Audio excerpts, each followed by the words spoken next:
सुप्रभात, नमस्कार, good morning. जसी टेक में आप सबका हार्दिक स्वागत है। 11 अगस्त 2026, 11 अगस्त 2026 और दिन है ट्यूसडे का, यानी कि मंगलवार का। मंगलवार को सबके मंगल की कामना के साथ शुरुआत करते हैं प्री मार्केट अपडेट। तो भाई, अब तक जो हो रहा था यूएस ईरान का, वो तो खेल आप देख ही रहे थे, लेकिन अब कल तो एक नया ही खेल शुरू हो गया। अब तक क्या हो रहा था, ईरान कह रहा था कि उसको कंपनसेट किया जाए, उसको कंपनसेट किया जाए, जो ये वॉर हुई है, जो उसने वहां पर झेला है, जो उसका इंफ्रास्ट्रक्चर खराब हुआ है, जो उसका नुकसान हुआ है, उसके खिलाफ उसको कुछ मुआवजा दिया जाए।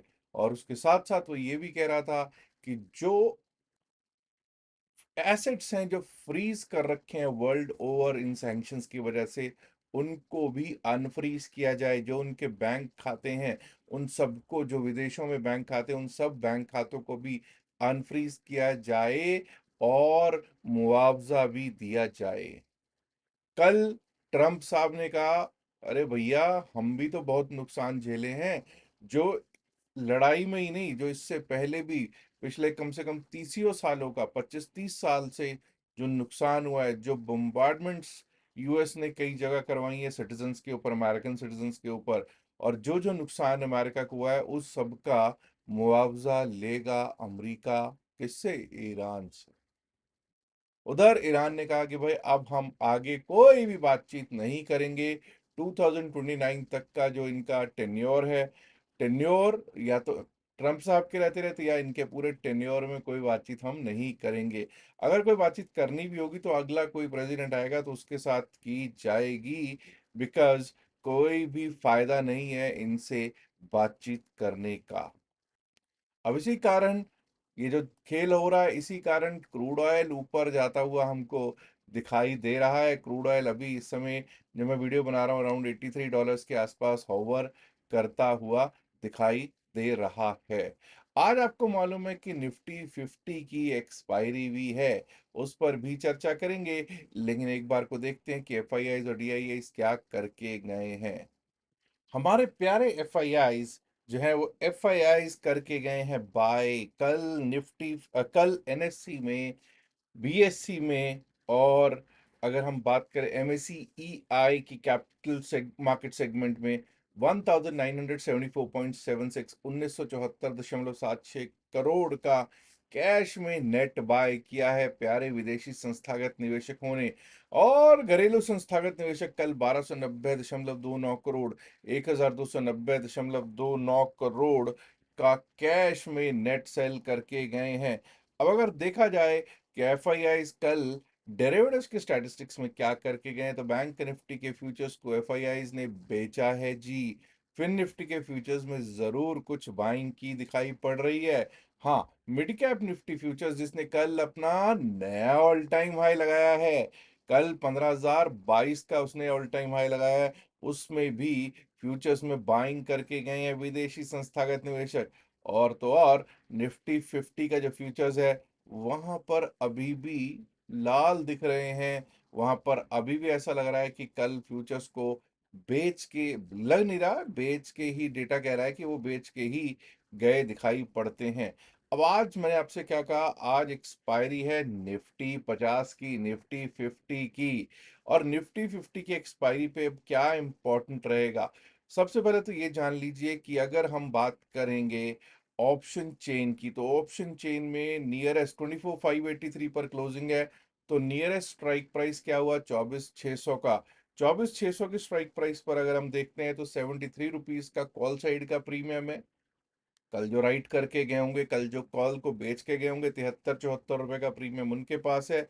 और लगभग लगभग 74 रुपए के करीब का सेम ही प्रीमियम, ऑलमोस्ट सिमिलर प्रीमियम ही आपका पुट साइड का भी बना हुआ है। तो अगर दोनों को मैं ऐड करता हूं तो 147, 148 रुपए, 147, 148 रुपीज, मोटा मोटा 150 रुपए का प्रीमियम पड़ा हुआ है। जब हम 150 रुपए के प्रीमियम की बात करते हैं, तो ये जान लीजिए कि हमारे लिए यहाँ से ये एक अच्छा खासा प्रीमियम है, अच्छा खासा एक कह सकते हैं कि हाँ, आज किसी ना किसी मूवमेंट, अच्छी खासी मूवमेंट के चांसेस बने हुए हैं। लेकिन जब हम लेवल्स पे बात करते हैं, क्योंकि लोगों को तो भाई लेवल्स ही समझ में आते हैं, तो लेवल्स ही समझाते हैं।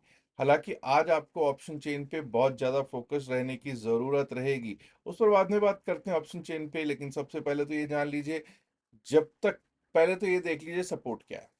Very important is support. हम लोग कल 24,583 पे क्लोज हुए, 24,583 पे क्लोज हुए। 24,550, 24,500 दोनों जगह पुट राइटर्स बैठे हुए हैं। 24,550 पे भी पुट राइटर्स अच्छे हैं, 24,500 पर भी पुट राइटर्स अच्छे हैं। और कल का लो है 24,511, दूसरा पॉइंट 24,500 5, तो अच्छा सपोर्ट है ही, पुट राइटर्स का जोन है। 24,511 कल का लो है, तो वो भी एक सपोर्ट का काम करता है। और आप पिछले कुछ दिनों से देख रहे हैं 24,500 को बचाने की कोशिश की जा रही है, अच्छी तरह से उसको सेफगार्ड कर रहा है निफ्टी 50।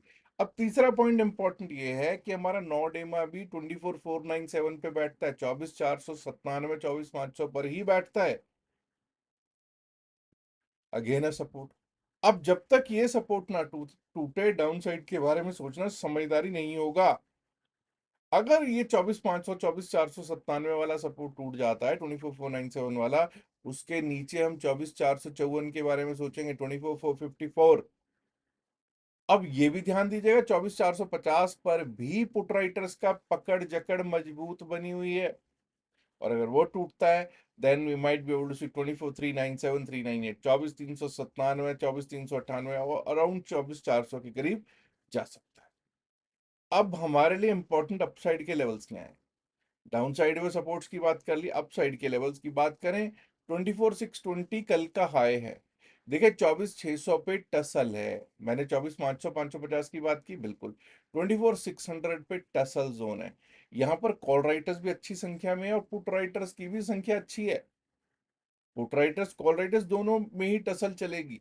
अगर हम 24,620 के ऊपर टिकने लगे इज द वर्ड, तो ये समझ जाएगा 24,600 का पुट राइटर ताकत में आ जाएगा। पुट राइटर मतलब जो पुट बेच के गया है, जो चाहता है कि मार्केट ऊपर जाए, वो ताकत में आ जाएगा और सपोर्ट दे देगा 24,600 पे। और 24,600 का कॉल राइटर जो है, वो वहां से डरना शुरू कर देगा, अनवाइंडिंग शुरू कर सकता है। लेकिन असल अनवाइंडिंग तब शुरू होगी उसकी 24,600 के कॉल राइटर की, जब वो 24,650, 654 के ऊपर जाने लग जाएगा। 24,650, 654 के ऊपर 24,654 का लेवल है। और उसके ऊपर दोस्तों हमारे लिए बड़ा रेजिस्टेंस है 24,700 का, 24,700, 703 का लेवल आ सकता है। और अगर वो पार कर गए, 24,743, 24,743, उसके ऊपर निकले तो 24,774, 24,774। above that we might be able to see 24,800, 24,811, 24,800 से 24,810, 11 तक के लेवल्स अपसाइड में देखने को मिल सकते हैं ऑन निफ्टी 50। अब फोकस कहाँ रहना है हमको? फोकस हमको रहना होगा कि क्या करता है हमारा एनर्जी सेक्टर वाला स्टॉक। कल आपको मालूम है एनर्जी सेक्टर मेजर कौन है? रिलायंस इंडस्ट्रीज लिमिटेड किधर था आपको मालूम है। फोकस कहाँ रखना है कि आईटी और बैंकिंग क्या करते हैं। कल अगर आपने देखा हो तो आईटी और बैंकिंग सुबह सुबह तो कम से कम पुश करने की, अपसाइड की कोशिश कर ही रहे थे। लेकिन लास्ट में जाके आपका एक ऐसा स्टॉक था बैंकिंग का ही, जिसका अभी नतीजा आया है, उसने कल को फिर मुझे लग रहा है 2.5-3% के करीब तो वही टूटता हुआ हमको दिखाई दे गया था। एनीवेज चलते हैं और देखने की कोशिश करते हैं कि बैंक निफ्टी पर क्या करना है। लास्ट में स्ट्रेटजी भी बिल्कुल बात करेंगे, बैंक निफ्टी पर बात करें। लेकिन इससे पहले आज की क्वेश्चन, आज का क्वेरी क्या है, आज का क्वेश्चन क्विज क्या है, उस पर कर लेते हैं बात। The question is India's first ATM. Bharat देश का पहला एटीएम किस बैंक द्वारा और कहां पर लगाया गया? The first ATM of India was set up at what place and by which bank? This is the question। आप नीचे कमेंट्स में आंसर्स लिख सकते हैं। और जो शाम वाला वीडियो होगा, उसमें मैं क्या बताऊंगा ही किस किस ने सही आंसर दिया है और इसका सही उत्तर क्या है। अब कुछ लोग कहेंगे साहब गूगल कर लेते हैं, भाई कीजिए गूगल, कम से कम इंक्विजिटिवनेस तो बढ़ेगी ना, कुछ तो सीखोगे ना। तो इसीलिए ये जो सुबह का क्विज कंपटीशन, क्विज का जो पार्ट है, ये इसीलिए रखा गया है। चलिए आगे बढ़ते हैं और देखने की कोशिश करते हैं कि बैंक निफ्टी के क्या हालात हैं, क्या स्थितियां हैं। कल माइनस में क्लोजिंग हुई बैंक निफ्टी की। एनीवेज माय डियर फ्रेंड्स, कल का हाई कहीं पर भी है, 58,000 के ऊपर है कल का हाई, 58,015। बट हम लोग जब तक 57,811 के ऊपर ना चले, 57,811 के ऊपर चलेंगे नहीं, टिकेंगे नहीं, अपसाइड के बारे में नहीं सोचेंगे। 57,811 के ऊपर हमारे ना 100 पॉइंट के लेवल आ रहे हैं, 100 105 पॉइंट के। 57,910, 57,910 का लेवल आ सकता है। और उसके ऊपर निकले तो कल के हाई को हमको रिस्पेक्ट देनी पड़ेगी, 58,015, 58,015 को रिस्पेक्ट देनी पड़ेगी। और अगर उसके ऊपर निकल गया तो 58,104, 58,221, 58,104, 58,220, 221 के लेवल आ सकते हैं। अब देखिए बैंकिंग में हो क्या रहा है, बैंकिंग में हो क्या रहा है, मैनेजमेंट ऑफ इंडेक्स ज्यादा हो रही है। बैंकिंग में मैनेजमेंट ऑफ इंडेक्स ज्यादा हो रही है, इसीलिए यहाँ पे मैंने 100 पॉइंट्स निकालेंगे भाई, 100 पॉइंट से निकल रहे हैं। उसका रीजन ये है, that is management of index, कि दो तीन स्टॉक्स को भगा लो, दो तीन को नरम रख लो, या फिर एक बड़े वाले को भगा लो, दूसरे वाले बड़े वाले को लाल में रख लो, एक हरे में रख लो। आपको पता है जो टॉप टू स्टॉक्स हैं बैंकिंग के, उनका कितना कितना वेटेज है। तो उसके कारण बहुत ज्यादा मैनेजमेंट ऑफ इंडेक्स होती हुई दिखाई दे रही है बैंक निफ्टी में। लो की बात करें, डाउन साइड की बात करें, तो कल लो लगा है 57,527 का, 57,527। अच्छे सपोर्ट का काम करना चाहिए, कर जाए तो अच्छा है जी, कर जाए तो अच्छा है। 57,527 के नीचे गए तो 57,404, 57,404। और अगर वो टूट जाता है तो 57,300, 57,300। उसके नीचे 57,188, 57,188। और भाई अगर वो टूट गया तो 57,000, 57,000, 57,002 तक के लेवल्स हमको नीचे को निफ्टी बैंक दिखा सकता है।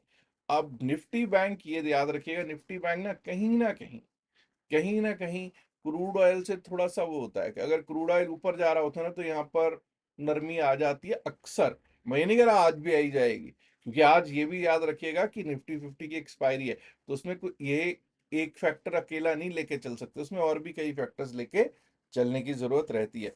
अब हम बात करेंगे सेंसेक्स नहीं, निफ्टी मिड कैप की पहले बात करेंगे। ऑल टाइम हाई पे ऑल टाइम हाई लगाता जा रहा है, कल भी इसने 15,022 का ऑल टाइम हाई लगाया है। ठीक है, 14,960, 14,960 पे इसने क्लोजिंग दी है। भाई सीधी सीधी बात है, ऑल टाइम हाई, कल का हाई, उसको इज्जत देनी है, 15,022 को इज्जत देंगे। उसके ऊपर चलेंगे, टिकेंगे, तभी अपसाइड के बारे में सोचेंगे। उसके ऊपर लेवल आ सकता है 15,047, 15,047 का। और अगर वो पार हो गया तो 15,086, 15,086 का लेवल देखने को मिल सकता है जी। डाउन साइड की बात की जाए तो भाई 14,900 के नीचे, 14,900 के नीचे दिक्कत शुरू हो जाएगी। 14,865 उसके नीचे आ सकता है, 14,865, दैट इज यस्टरडेज लो, जो कल का लो है वो देखने को मिल सकता है। और अगर वो टूट गया तो 14,822, 14,822 दिखाई पड़ सकता है निफ्टी मिड कैप पर।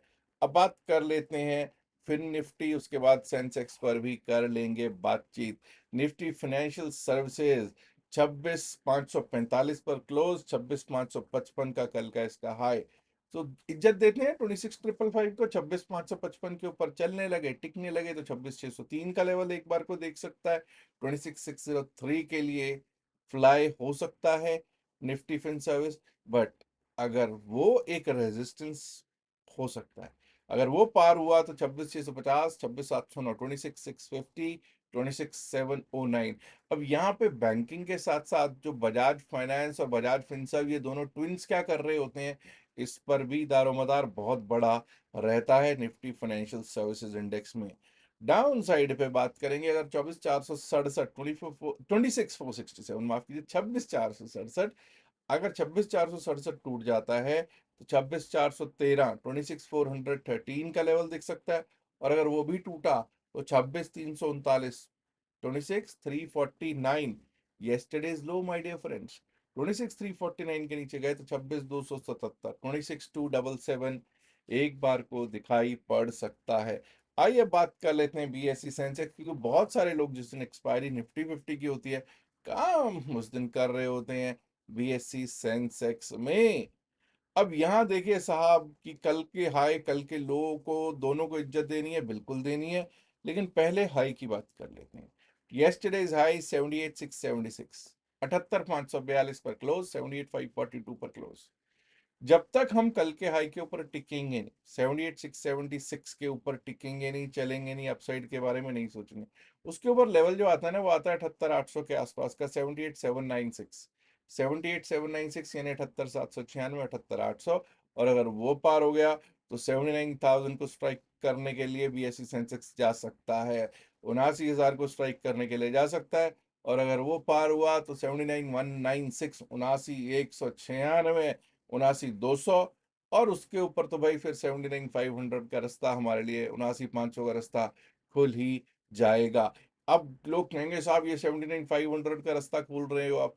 बिल्कुल भैया, इसलिए कह रहा हूं कि अगर कहीं आज कोई शॉर्ट कवरिंग मूव आ गया, निफ्टी 50 की एक्सपायरी है, कोई शॉर्ट कवरिंग मूव आ गया, तो उसका असर यहाँ नहीं दिखेगा क्या? बिल्कुल दिखेगा, यहाँ पर उसका असर दिखना भी चाहिए।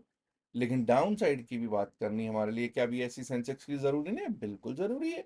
78,399, 78,399 अगर टूटता है तो उसके नीचे कल का लो 78,298, 78,298 का जोन दिख सकता है।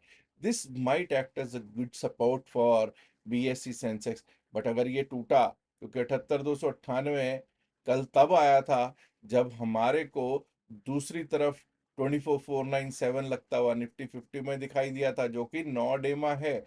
तो अगर ये 78,298 एक अच्छा सपोर्ट का काम करेगा, लेकिन अगर ये टूटता है तो 78,135, 78,135, and below that we might be able to see 78,000। उसके नीचे हमको 78,000 भी दिखता हुआ दिखाई दे सकता है दोस्तों, बीएससी सेंसेक्स में।